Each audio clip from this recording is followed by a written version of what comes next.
Good morning and welcome to the National Newspaper Publishers Association's Let It Be Known. Wow, lots of news to talk about this morning. The Supreme Court has agreed to hear a case that could undo all of the January 6th convictions and in the immediate term. It could effectively put it in to Donald Trump's trials before they even start. We'll talk about that this morning. Hunter Biden proclaims his dad's innocence and his legal problems. Amid his legal problems, he says, "You got nothing." Hunter Biden says, "Bring it on." Um, and also, slave books have been removed from another sacred place in Texas. We're going to talk about that this morning as well. And how about this? Rep. Elise Stefanik is accused of plagiarizing one of her letters hours after she tried to kill the career of Harvard President Claudine Gay with similar accusations. And a court has taken away election win in Louisiana of a black sheriff over a white sheriff. And in fact, the guy won the election twice. The problem was it was just by one vote. And now the court has said they're throwing the entire election out. They have to do it again. We're going to talk about all that this morning. We got Austin is with us, and so is the one and only Rashonda Tate Billingsley. Good morning. Good morning, Rashonda. Good morning, Stacy. Well, first of all, welcome back to Let It Be Known, Rashonda. It's good to see you. I know. It's good to be here this early in the morning. And it is early for you. Well, Rashonda, I think it's important that you tell the folks what you've been working on and what we can expect in about 30 days. Yeah, a little bit over 30 days. Been busy working on my book, The Queen of Sugar Hill, about the life of Hattie McDaniel. It's based on her life. So I've been knee deep in research for 3 years and just super excited. It's with HarperCollins, William Morrow, and it comes out January 30th. January 30th. So a little bit more than 30 days, but nonetheless, next month. Yes. No matter how you slice it. In fact, we'll be just coming back or preparing to come back from the NMPA's midwinter conference. Yeah. So you got to bring the book out there. I know. Yeah. All those black publishers. Yeah. Oh, and since Black Press helped me write this book, I need to. Yes. And Austin, what are you working on? Stacy, you know that you know where I'm just deflecting that, Rashawn. You see how he likes to go in on me, whether off the air or on air. But Rashonda, remind us again of the date when you're going to be in Washington, because Stacy, you've got to be here. We've got to go. Yes. And get our purchase our books, get them autographed, and get a photo. Thank you. I'll be in DC on February 8th at Politics and Prose Bookstore. All right. Now, Stacey, what I've been up to is trying to stay out of your line of fire. What? I mean, Rashonda, he says that like I caused some sort of trouble or something. I don't understand. You need leave, Stacey. Like we're getting the whole news. That's in my day job. I still got to keep my day job with the Defender. Absolutely. And we really do, Stacey. We think you're doing a great job Absolutely, with the Wire, and you keep us in the know nationally. So I love it. Stacey's great. We're trying. I keep hearing this dog bark. So and the way that dog is barking, you remember the Son of Sam? And like, so if I go out and start, you read about me killing someone, the dog is just driving me nuts right now. just a heads up.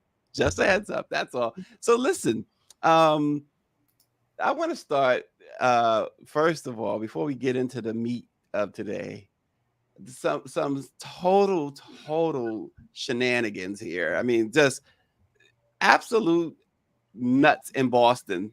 The mayor Wu, her assistant sent out some holiday party invitations, and first of all, she emailed them out, and in the email line, the subject line said "Elected of Color Holiday Party tomorrow."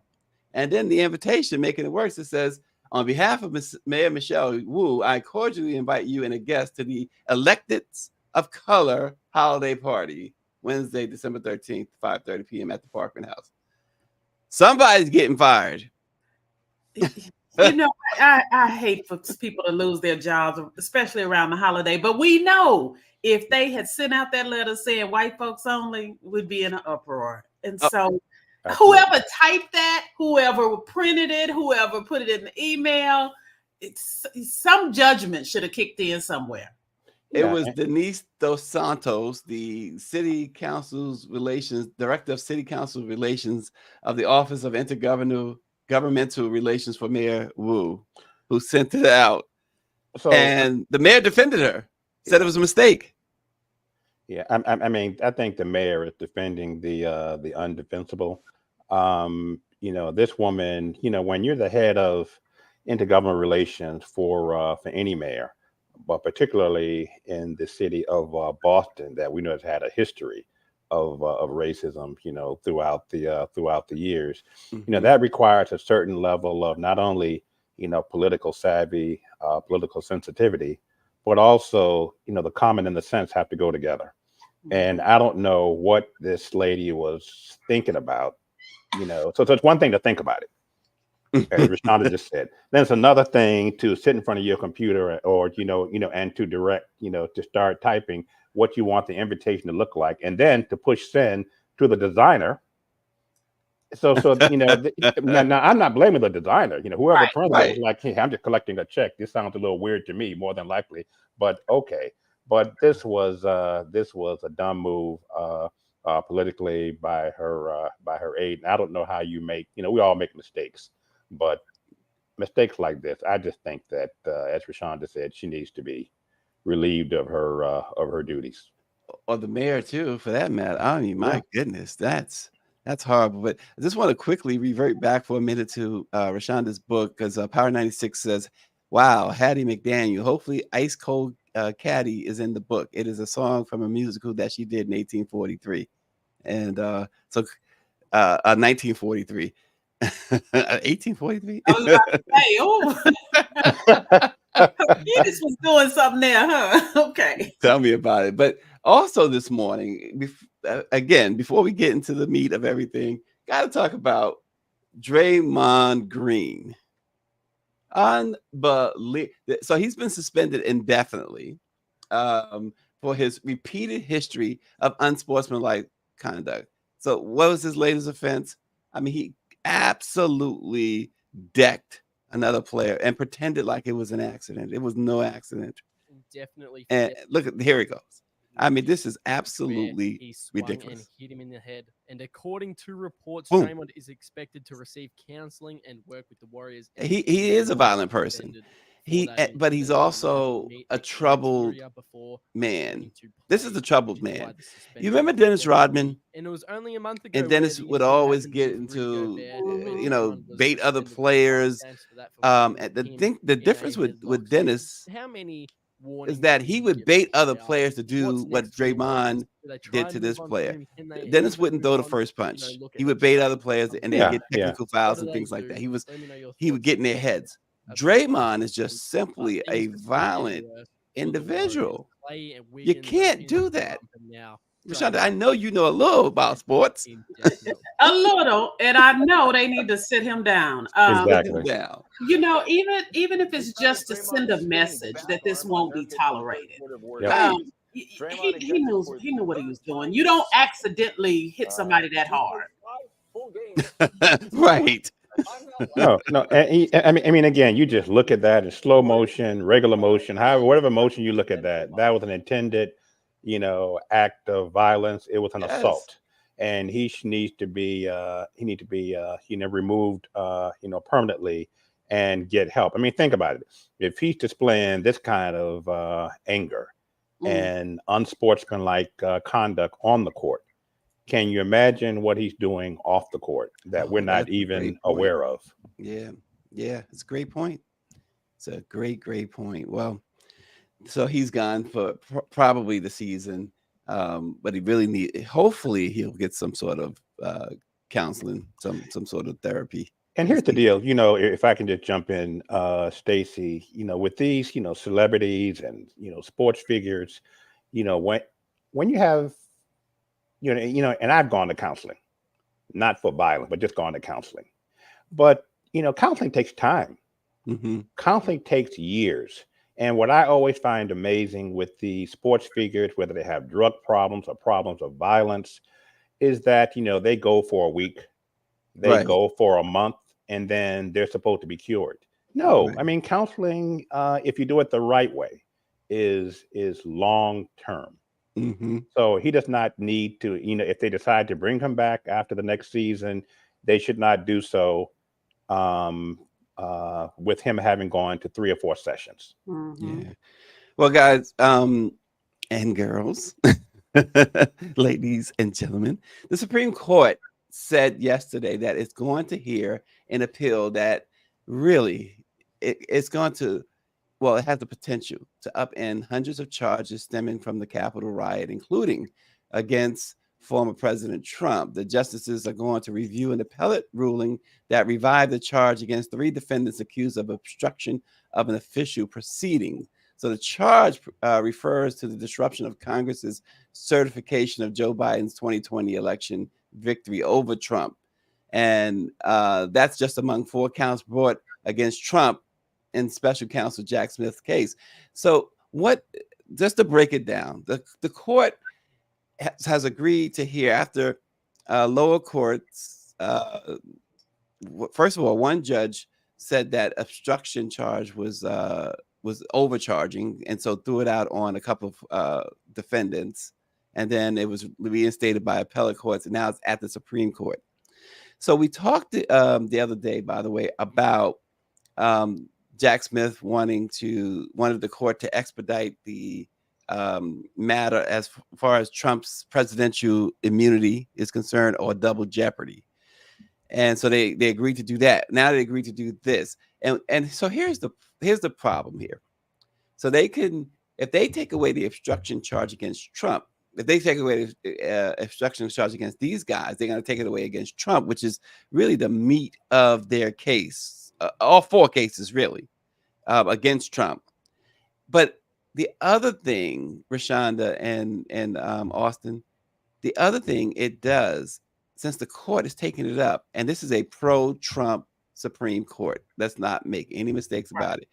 They may eventually rule on the side of law, but the word here, the key word, eventually, meaning they may sit on this for a long time until after the election, which is what Trump wants.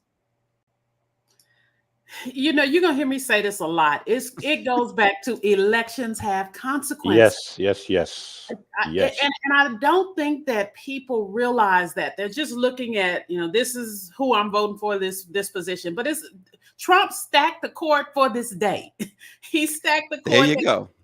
Because he knew one day he was going to need them in his corner, and they were going to deliver, even if it's to deliver a delay. And that's exactly what's happening here. Because that's all he really, listen, at the very least, I mean, he'd be very happy with a delay. Absolutely. And also, Austin, Rashonda just nailed it. He stacked the courts, and he's got MAGA Mike as the House Speaker. How do you win if you're Joe Biden or the what's his name from West Virginia?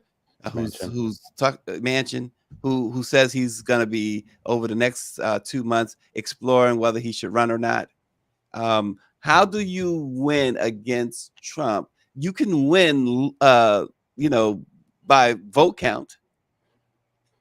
But in the end of the day, we saw what they tried to do. Now they're in a position to do what they tried to do in 2020. Absolutely. As Rashonda said, folks often think of voting matters as a cliche, but no, it is truth. It is truth to power, and the only way to prevent. I mean, this is a movie script that we are all watching unfold. We are watching the making of a movie. It might be another book for you, Rashonda, on the destroying of American democracy. And it is being led by Trump with the support in this particular instance, certainly of the Supreme Court, with as well as with lower courts. The only way to change this is to get out and to vote. I know we're going to get to the impeachment inquiry of the president. Again, voting matters. If we had a majority in the House, we wouldn't be dealing with this nonsense. If Hillary Clinton had been elected in 2016, we would not be dealing with this kind of nonsense. Roe v. Wade would have been upheld. Well, more than 1,200 people, as you know, have been charged with federal crimes stemming from the riot at the Capitol, and more than 650 defendants have pled guilty to charges there. So this is a huge thing that's going on here. And generally, it's so interesting because not long ago, a lot of folks didn't really pay attention to the Supreme Court. Now they're front and center on everything. So it's going to be interesting what unfolds here. I know they're going to hear the one case on Trump next week on whether Jack Smith and all the other charges are double jeopardy. So the double jeopardy argument is that the Senate acquitted him when it came to impeachment. So he's arguing that that's double jeopardy. And he's also Trump, the twice impeached former president, is also alleging that even if he committed crimes, he had presidential immunity. So the Supreme Court's got to hear that. Now, there's precedent. 1974, Richard Nixon. The court said you don't have presidential immunity. Exactly. And hopefully they were ruled, the same way. And it's not double jeopardy because the impeachment and the trial were both in the legislative branch, the Congress. We are now talking about the judiciary. So that whole argument as a non-lawyer makes no sense to me. Yeah. David Youngblood says to give a shout out to former Dallas District Attorney Craig Watkins, who passed away this week. He was the first DA to create a conviction integrity unit to assist the wrongfully convicted. He was just 56 years old. Wow. Craig Watkins. Jesus. Yeah. So, absolutely. Shout out to Craig Watkins' family and his loved ones, all of his loved ones. So President Biden's son had a press conference yesterday, and it was absolutely. I am first and foremost theater. A son, a father, a brother, and a husband from a loving and supportive family. I'm proud to have earned degrees from Georgetown University and Yale Law School. I'm proud of my legal career and business career. I'm proud of my time serving on a dozen different boards of directors. And I'm proud of my efforts to forge global business relationships. For 6 years, MAGA Republicans, including members of the House committees who are in a closed-door session right now, have impugned my character, invaded my privacy, attacked my wife, my children, my family, and my friends. They have ridiculed my struggle with addiction. They've belittled my recovery, and they have tried to dehumanize me, all to embarrass and damage my father, who has devoted his entire public life to service. He certainly did come out swinging. Here's the thing. So the Republicans in the House did vote yesterday to move forward with an impeachment inquiry against President Biden. And the White House is certainly playing it the way I think they should, almost ignoring it, saying that it's just a distraction because it is absurd. There's no high crimes or misdemeanors with President Biden. But Hunter Biden, yes, what he's right about when he said impugn his character. Well, his character, that's questionable. But when he says they've exploited his addiction, and he's 100% right. He's 100% right. he said he would testify, but only publicly. And who could blame him? He would testify publicly. They actually offered him, Rashonda, early this year. You can do it in public or you could do it in private. This is what the Republicans said. He wants to do it publicly. Now they say, no, you can only do it privately. And they're saying that they're going to, of all things, hit him with perhaps obstruction charges, obstruction of Congress, because he refuses to testify in a closed hearing. He's like, I'm not doing that, because you don't know what's going to come out of that.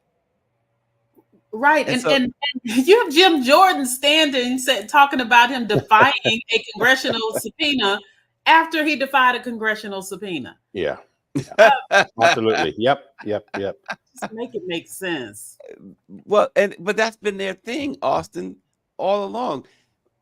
When, like she said, Jim Jordan situation, there are other members as well who have ignored subpoenas. Well, not only ignoring subpoenas and then calling for somebody else not to ignore it, but they've done. Look, we just talked about last week. These folks said that the folks who ransacked the Capitol, who stormed the Capitol, rioted at the Capitol, which led to the deaths of 5 law enforcement officers, said that their faces should be blurred so DOJ wouldn't be able to identify them to prosecute them. I mean, this is the crazy MAGA world that we are all unfortunately a part of.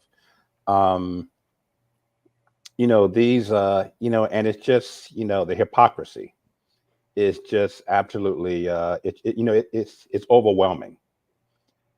Well, Rashonda, don't they know that they're being hypocrites, but they don't care? They don't care. That?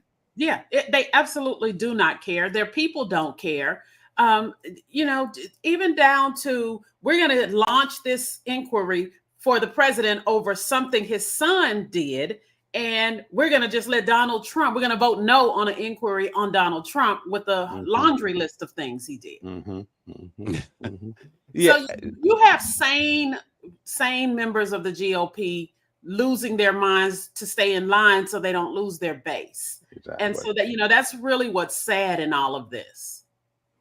Well, we are the same members, because the every single Republican voted yesterday for this impeachment. That's right. Inquiry. That's right. Including, I forgot the member. I think he's retiring from Colorado. Republican member retiring from Colorado. But 2 weeks ago, he was on air saying that there's nothing there. There's no there there. And then he was one of the ones who voted in favor of the inquiry. All this is about is for Donald Trump to be able to say that I've been impeached and so has Joe Biden. Right. It's a tactic, because he knows that's going to come up during the campaign when it's ultimately one-on-one. So this is just going to go on, and they probably, and they're going to have time. They're probably going to do it a second time to match Trump's 2 impeachments. I'm surprised that it took them honestly this long. As soon as Joe Biden became president, I thought within 6 months, someone, I know Marjorie Taylor Greene on day 2 of his presidency mentioned the need for an impeachment inquiry into the president. So I'm very surprised that it's taken this long. But, if I can stay, Stacey, think of the power that the January 6th committee showed with those public hearings, and how that made a difference in shaping one way or another, public opinion. Trump would be on trial without it. Exactly. It's one thing to see clips of Cassidy Hutchinson, on the local news, like just clips of her, but to listen to her testimony, was quite powerful, as well as the officers and the others. And I think, similarly, I think that Hunter testifying, would certainly be challenging. I don't think it would be a walk in the park like he tried to show yesterday. But he's written a book about his addiction. Who amongst us can blame a father or a mother for loving, their child and standing by their child through drug addictions and anything else. We would all do it. We're just not in the public eye like the president or elected officials. Yeah, that's exactly why I say that I don't care what it looks like politically or whatever. President Biden has to pardon his son. Listen, he has to. I don't care what nobody says. That's his son. And I think he just simply has to. Now the White House has said he won't, but he has to. And I'm sorry, go ahead, Richard. To think of it like with Trump, what he needs to do is take the Trump approach. Do you think that Donald Trump would care 2 iota about anybody pardon any one of his children? Exactly. And they know that. And I think that they're putting too much on the fact that politically this won't look good right now, especially during the campaign. Well, and right now he's not in any jeopardy of going to jail, right? Because he hasn't had a trial yet. So perhaps that's what they're weighing and waiting for, because he's getting convicted. They're gonna make sure this young man is convicted. And so his father is going to have to, and even if he's not, if it's a hung jury or whatever, he's going to have to pardon him. Well, here's where I fault, Democrats, Jamie, Congressional Black Caucus, the president, the vice president. We need to start playing hardball with these Republicans. Now, the White House and everybody, Democrats, are sitting back and responding to this impeachment inquiry, and rightfully so, because it's a bunch of nonsense. But where are the calls for an investigation into Donald Trump's children? Yeah. Why is that off? I have yet to hear one Democrat say that we need to investigate Trump's children who made millions of dollars in the White House. Jared Kushner, his son-in-law, positioned himself with the UAE so that when he left office within a couple of months, he got a couple of $1 billion from the UAE. I mean, why not? Why is there no talk of investigating Donald Trump's children? Because they take the high road. They take the children are hands off, as they should be. Well, first of all, Ivanka and all of the Trump kids, the Stepford kids, really did. What do you call them, Rashonda? The Stepford kids. Children of the corn. Wait a minute, children of the corn. Remember the Twilight Zone? You're a bad man. You're a bad man. I'm gonna wish you into the cornfield. That's horrible, Rashonda. I'm just mad because I used to love Ivanka's clothes, but after her daddy won, I couldn't even bring myself to support her. I used to love Trump's ties. Yeah. They were a nice quality tie I would get from Macy's, and he made some very nice French cuff shirts. And once he started that nonsense about President Obama and the birther issue, I just took them on. I took them to Goodwill. I took everything out of I must have had at least 6 shirts and probably 10 ties. Greer said they were made in China. I know. Exactly, Greer. Y'all not right. So, Rashonda, here's something I'm sure is near and dear to you. A white woman in Texas visited an ex-plantation and was apparently surprised and horrified that the exhibits there were far more focused on enslaved people than they were on the white family that once owned the plantation and its workforce. But since this happened in Texas, the state that is only rivaled by Florida in its reputation for banning non-whitewashed Black history, one can easily guess what happened next. As News One put it, a KK Karen complained and a bunch of books on slavery were removed. The Texas Historical Commission has removed about 24 race-related books from the gift shops of 2 former slave plantations because one person complained. I mean, Texas has a single star in its flag. I think that's a review. That's good, Rashonda. I just don't even know what to say about my state. This is just makes my blood boil. One person can come along and try to alter the course of history, of what our kids are learning. And you're upset because we're not focusing on Massa and Jane and Miss Jane. And it's just it's blood boiling. And what's even worse is that we have these administrators are now listening to these crazies. And now they're removing this, and next thing you know, they're going to take them out of the schools, and now they're going to have somebody rewrite the books, and the focus will be on Massa. Yep. And the focus will be that slaves benefited from being slaves, and they learned skills that they would not have learned otherwise. Yeah, absolutely. Some of the titles that were removed, Rashonda and Austin. Remembering the Days of Sorrow, a book of slave narratives, Invisible Man, the Ralph Ellison novel on the Black experience, Stamped from the Beginning, a history of racist ideas by Ibram X. Kendi, and Roots, the Alex Haley novel that, of course, was famously adapted for television. And, if white folk, if all of us, read these books, but white folk in particular, read these books as children and are exposed to these types of books, it cannot help but change your understanding of the lives of others.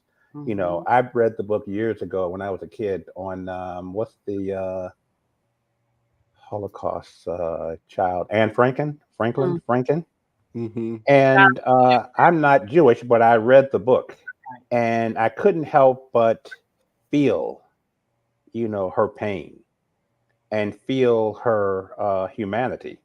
And it, even as a kid, it sensitized me to the plights of Jews during the Holocaust and etc. So this is just really the further dumbing down of America. And this would not be taking place had Donald Trump not been elected in 2016.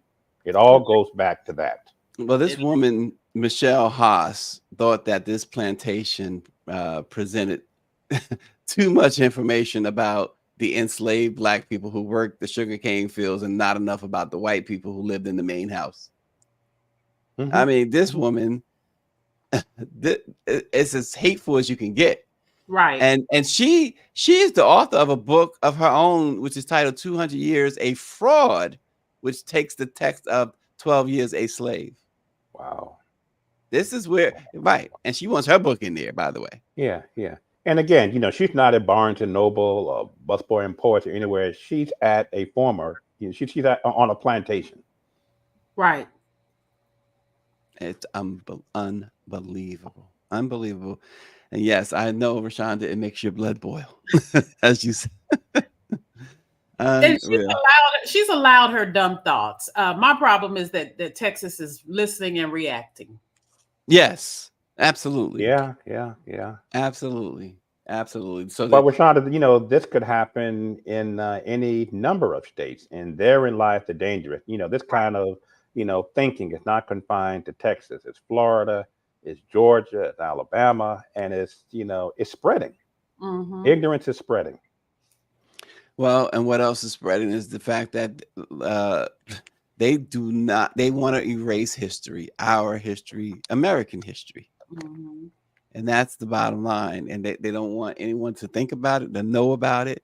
Think about what that might do, if they're successful, what it would do to future generations. It's unreal.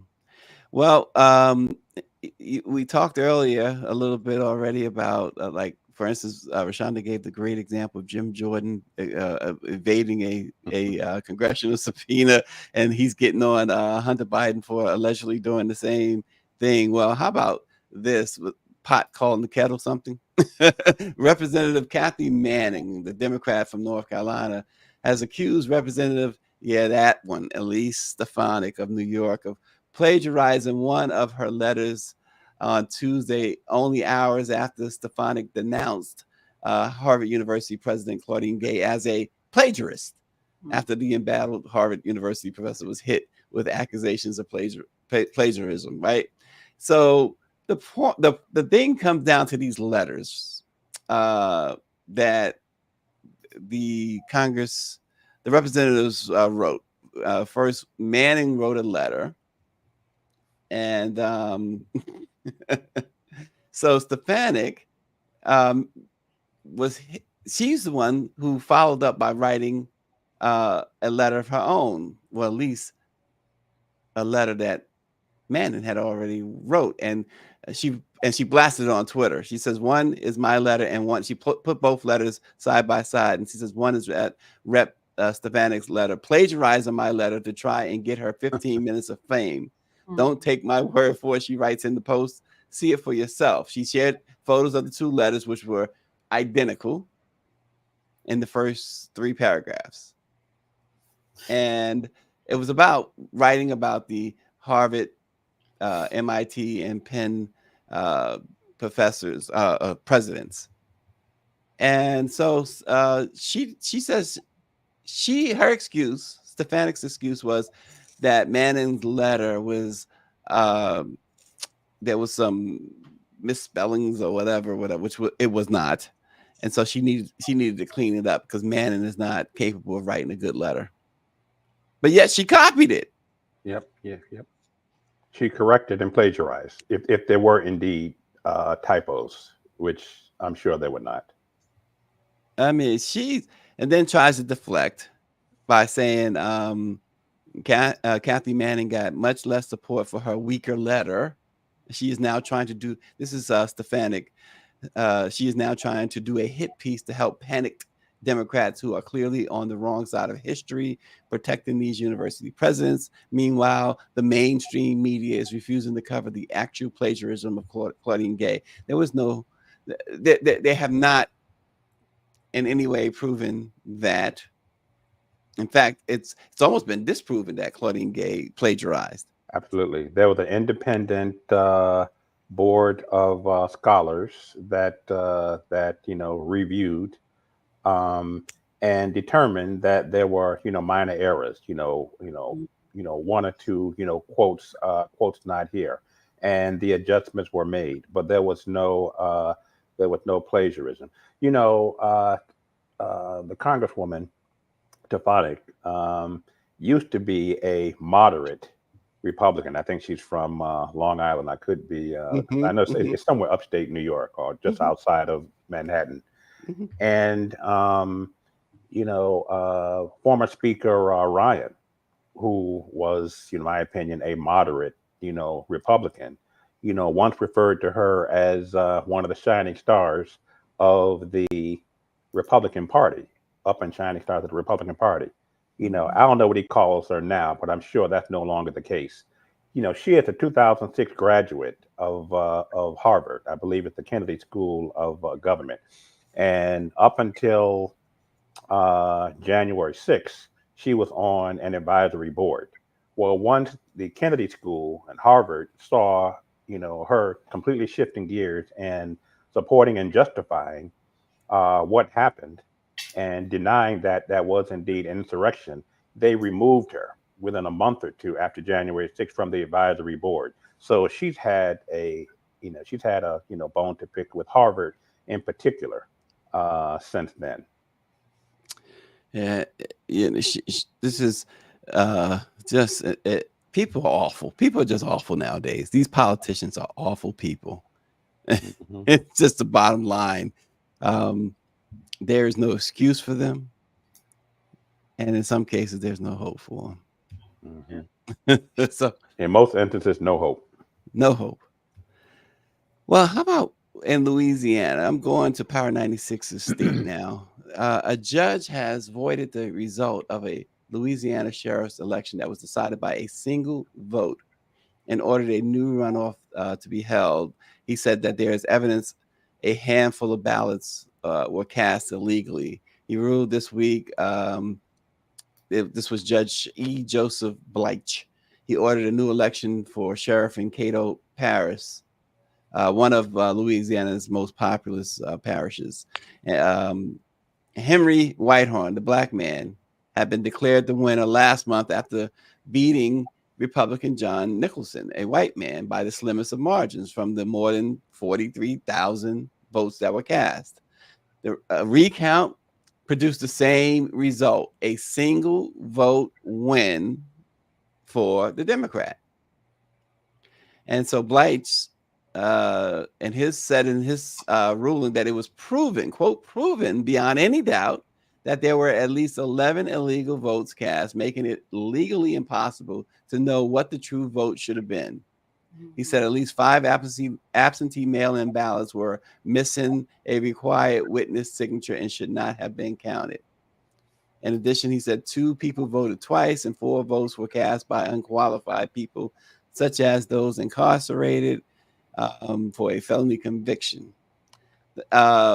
This thing has been going on for over a month now. They did a recount and got the same exact votes, although the judge ruled that some of the votes were not legal. They didn't say who.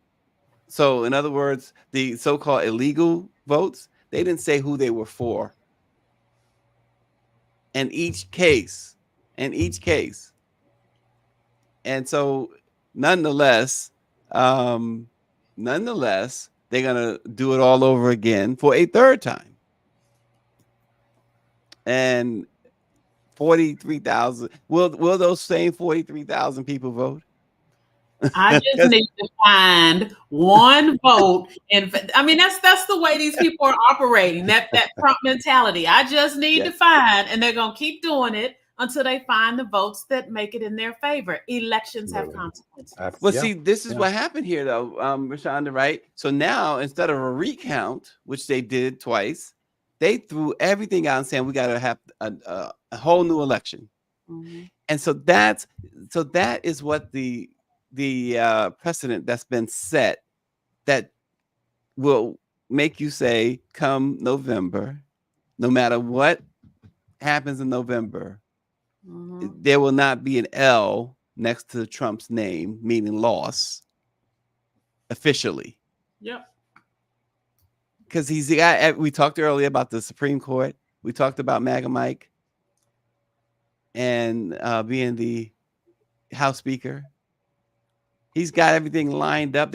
All this gerrymandering that's going on. And that's the other part of it, right, Austin? The gerrymandering that has been going on has still not given the Republicans the results that they have sought. So now they have resorted to the whole idea of Trump doing what he did, and now they all follow. Because you remember, what's her name in Arizona refused to concede her election loss, went to court and everything. Yep.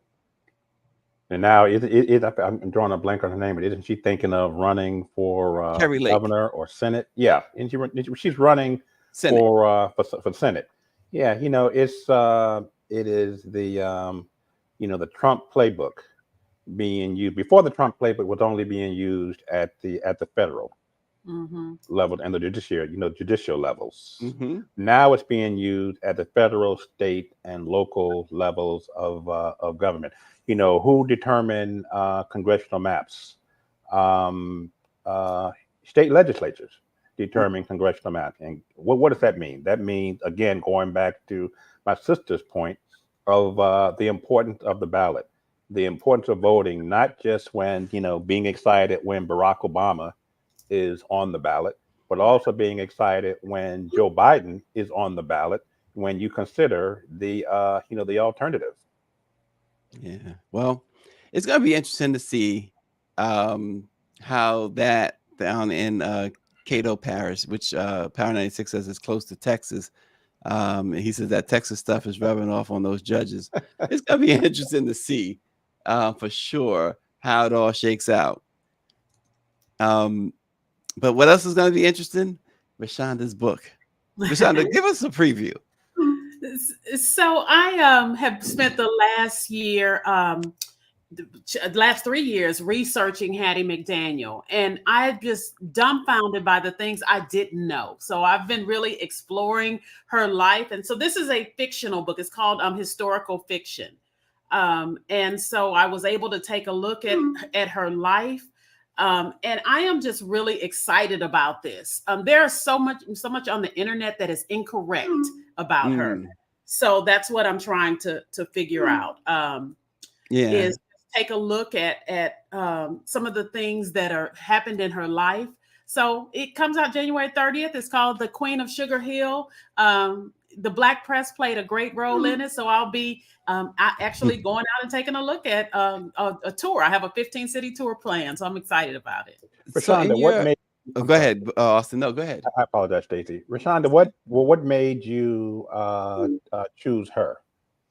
So I've already had an affinity for Hattie McDaniel, and it came because I watched it with my grandmother when I was growing up, and I was just cringing. I was repulsed at Hattie's role. I'm going to be honest, because I'm like, why is she acting like that? Why would she take those roles? And in researching her, I was able to understand she took the roles that were offered to her. There's a line in my book that says, I would love to play a glamour girl and sit on Cary Grant's knees. Where do I sign up for this role? And I think that we look at Hattie McDaniel through a 21st century lens. And so I have a whole new respect for her. I also didn't know how bad she was treated by black people. So she couldn't find a place in this world. Black people didn't like her and white people didn't like her. And she just wanted to do her job. But she was an indication of how we judge black people on the basis of their work. So her argument was white comedic actors aren't judged and crucified by the community when they have their comedic roles. But these are the only roles she could play. And the most poignant line, she said, I'd rather play a maid for $700 than be a maid for $7. Yeah. Wow. Yeah. Well, Rashonda, what may have been, let me ask you this way, one of the more surprising things that when you were doing your research that you may have found? The amount of stuff that was wrong online. So for those journalists watching and we want to just Google something and go get it offline, the internet is just, it's horrible. When I first started researching, they talked about Hattie's husband, George Langford.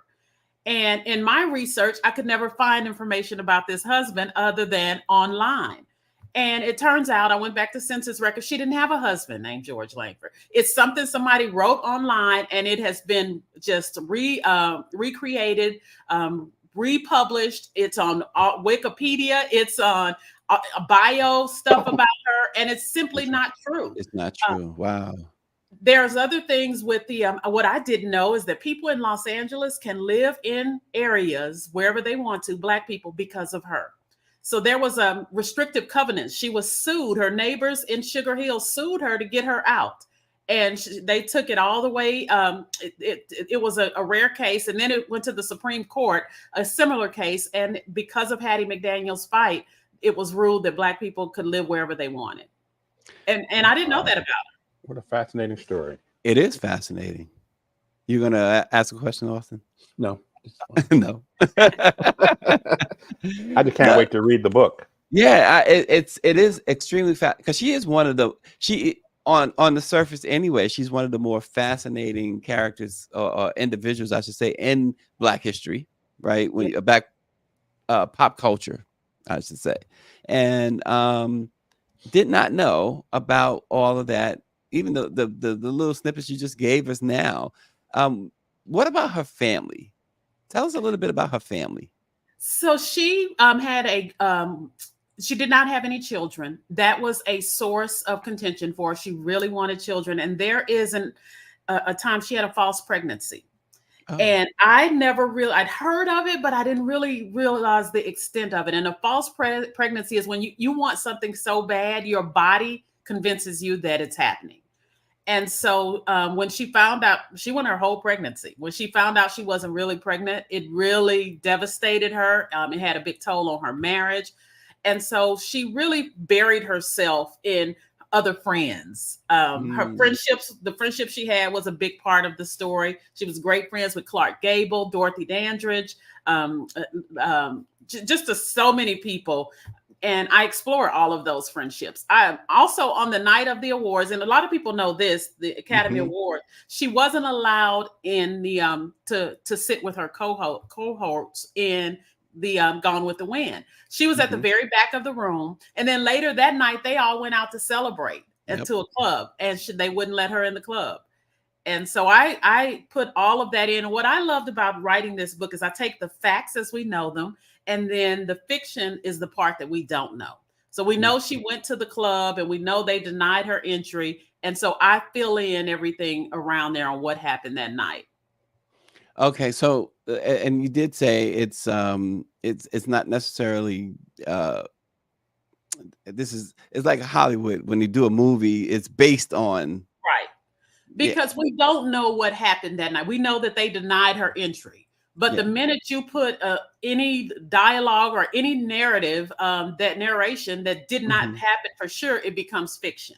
And so because we don't have all those minor details, then that's why it's called historical fiction. Yeah. And so in reality, because you mentioned a husband, but in reality, she wasn't married that you could find. She had 4 husbands.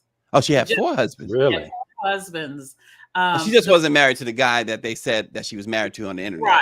Right. Okay. And what's funny is they've created a whole narrative of this guy being shot outside of a club. I mean, that's everywhere. So when people go to come have me on, and I got this from historians. It was in some historians' books about this guy.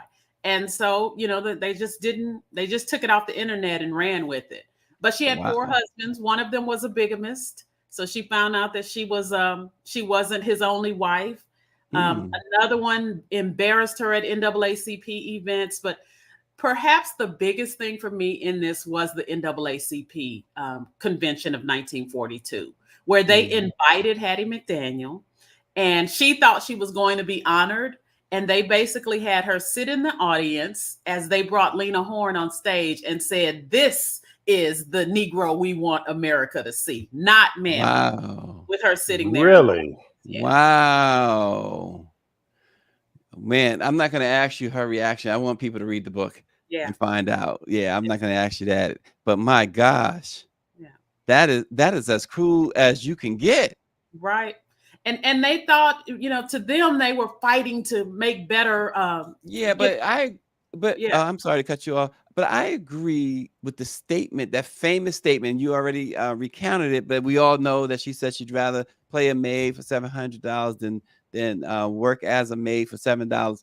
I have no problem with that, because I'd rather play a journalist. Yeah. I mean, come on. And then to do that to her, she's making a living. Yeah. And so the NAACP is saying we would rather you be a $7 maid than a $700 actress. Yeah. And she wanted to play other roles, but they're like, she said, "I'm not making the movies. I can't make myself Wonder Woman. I would love to, but I can't." And so that was the battle that she faced all the time. Wow. Rashonda, how old was she when she passed away? 52. Wow. Is that young? She died of breast cancer. Yeah. Oh, wow. So again, the title of the book, we were showing the cover there. My memory is long-term, not short-term. What's the name of the book again? The Queen of Sugar Hill. The Queen of Sugar. It's available for pre-order now. Yes. So. Yes. David Youngblood is asking, and before we sign off, I'll let him get that question. And how much was her estate worth? Do you know? Yes. So that is what's the tragedy in all of this. When she died, everything was worth less than $10,000, and she owed the IRS just over $10,000. Wow. So she died almost penniless. Wow. The Queen of Sugar Hill. We got to see what happens with her offsprings or her relatives or whatever after she dies. I hope all that's in the book. Yes, sir. See. And at the book signing, Rashonda, I want to get a photo of the 3 of us, if that's okay. But I also want one of just you and me. I love that. Anyway. I mean, do y'all see what's going on here? Settle down, Austin, is what Greer said. I love it. We're not doing this morning. Rashonda, you will charge for one-on-one pictures.